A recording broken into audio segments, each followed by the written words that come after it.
Scammers have become more sophisticated, but now a tech-savvy video producer is getting sophisticated themselves, getting back at online scammers, baiting them by creating fake characters complete with altered voices and dummy accounts to make them really think they're conning someone. Listen.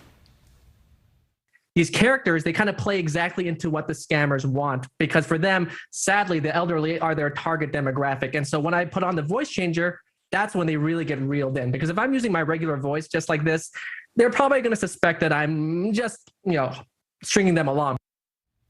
So this is described as prank calling for a good cause. And Adrienne Bankert talked to that producer on Monday night as part of her deep dive into the world of online scamming. Who is this gentleman? We have him to thank. We do. His name is Arya Intivang, and he is hilarious. Let me tell you something. He does this thing called scam baiting.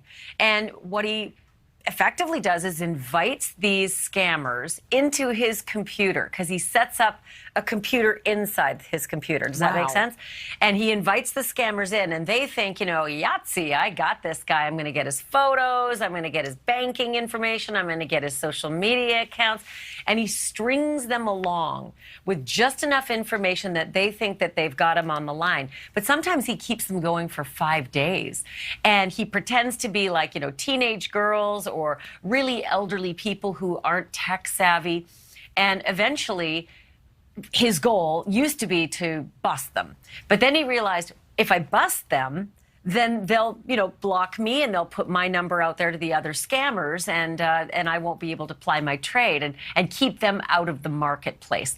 So instead, he just strings them along until they literally exhaust and fall off the hook. And he says, like I said, it could be up to 5 days. But Adrienne, you've been getting these things, right? Like this was an email I got yesterday, and I don't know if you can see it properly, but you should be able to see the logo. It's pretty clear. It's so convincing, an Amazon logo. And I'm not dumb enough to fall for a logo, but I clicked on the email address, which is what I always do, and it said Amazon.com. And that's where I get mad, because they've mastered the art of spoofing. They can spoof addresses, they can spoof phone numbers, and they can really appear to be banks and stores and friends.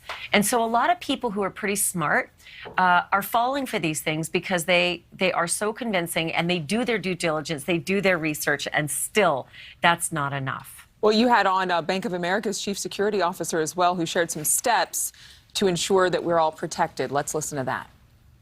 There's new rules here, and I would lay out a couple of them. One is, if you didn't initiate a transaction or a contact, if you didn't initiate it with an email or a phone call or a text, don't trust it. Verify it by phone, an actual phone call to a live person, the old-fashioned way. Most things that look too good to be true are too good to be true. Around Christmas time, Ashley, I received a text that said it was from Cash App, that somebody wanted to give me $600 or $6,000. I can't remember at the time. And I was with some teenagers. I said, oh my gosh, somebody sent me $600. And they said, oh my gosh, that's cool. And then I looked at it and it looked suspicious. And I didn't even know where it would have come from. I tried to connect the dots because I was like, I don't reckon, there's no name in here. It doesn't say anything on my Cash App. We have to be really watchful right now. Listen, the truth is, I'm a mark. For some ridiculous reason, I get about 10 of these a week.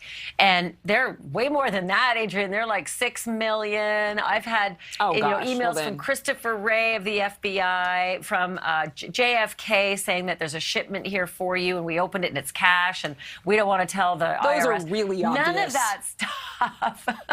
You know what I mean? The problem is that they are masking their names. Yeah. So even clicking on the emails and checking the .com domain to see that the real domain is beside the .com, that's not working anymore. Just know this. Nobody's going to give you money, period. It's just not going to happen. So don't click on something. Don't click on it. It ain't worth it. It's not worth it. Ashley, thank you so much. Thanks for waking up early. Go have some more coffee, okay? Good to see you, Adrienne. Good to see you, too. You can watch Banfield tonight and every weeknight, Monday through Friday. It starts at 10 o'clock Eastern, 9 Central, right here on NewsNation. We were talking before the interview that she loves her coffee. Thank you so much for watching. Make sure to click on the red subscribe button below so you can get more of NewsNation's fact-driven, unbiased coverage.